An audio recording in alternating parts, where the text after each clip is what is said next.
I was always interested in sound, high quality sound, and even as a boy I was creating sounds with good quality amplifiers and loudspeaker systems.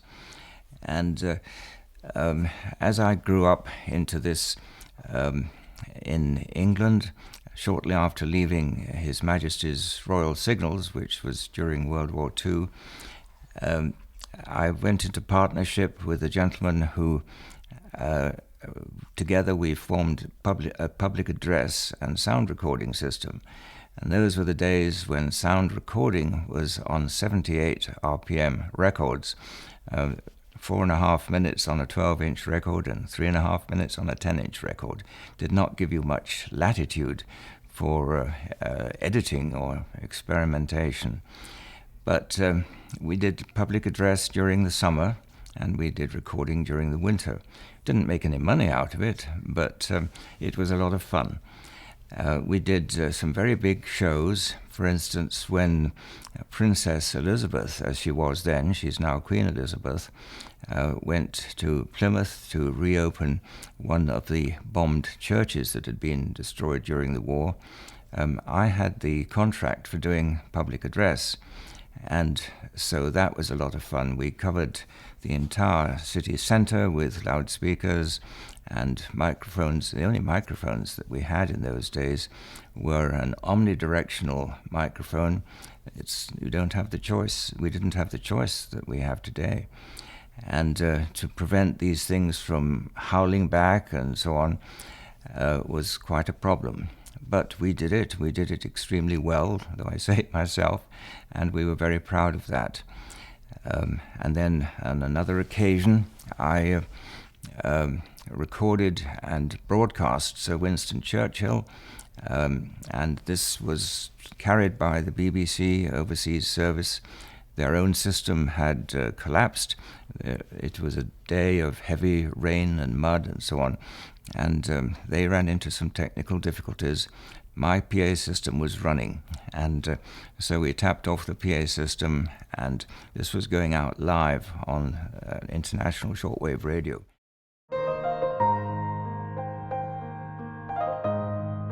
Those original sounds were the sounds which I believe people still enjoy listening to, and which we now have gone round full circle. We now understand exactly why they sound the way they do, and we've gone a stage further.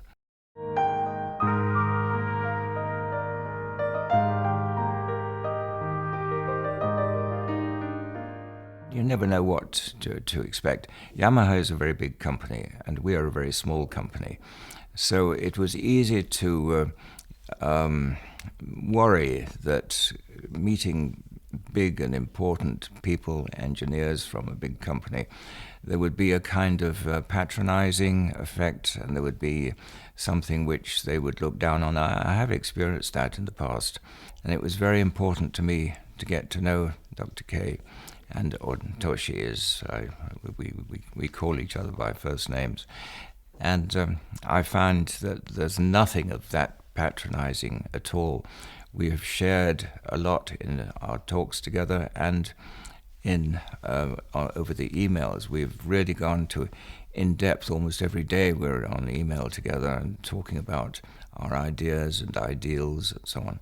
So he's a great guy, and I find that I can work with him absolutely freely, and there's a great, a freedom, I have to use that word again, of interchange of ideas with him, and I'm just delighted that we're going to be working as partners together. For Yamaha, it's very important to have a big experience with you guys, because you guys have a very big insights and knowledge about analog gears and music itself. So I think this collaboration will be a very good opportunity for Yamaha and you guys too. And it's great honor for me personally. Thank you very much, Rupert.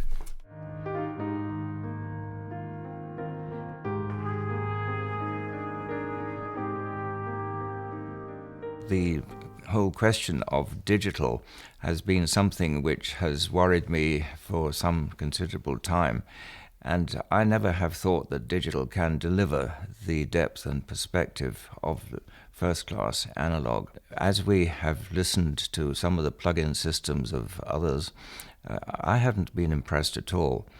But having now listened to the VCM technology, this is something which I'm completely convinced Dr. K's new VCM technology will actually deliver the depth and perspective and sweetness of sound which I aspire to in analog. I can't tell any difference between the two.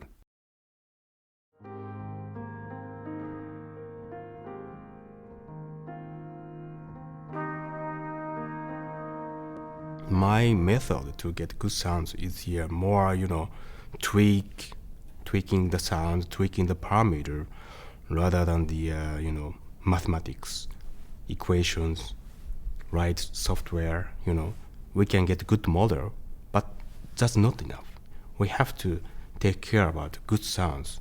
So we have to hire very good engineers having, golden ear. So they can handle all the parameters of the software of the modeling and tune the parameters. It's a tweak procedure. It's very important to get right sound for the customers.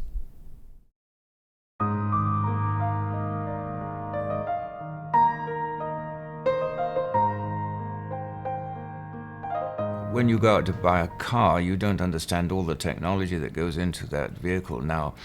But there are certain things that the salesman tells you and that the car magazines will tell you about, which you say, I must have that. Is it a V8 or a V6, or is it the gas consumption or some other figure?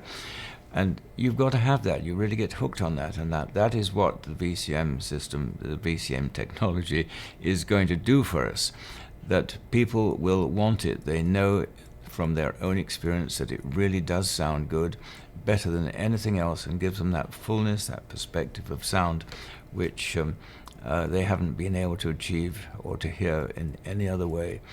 Everybody is going to want it.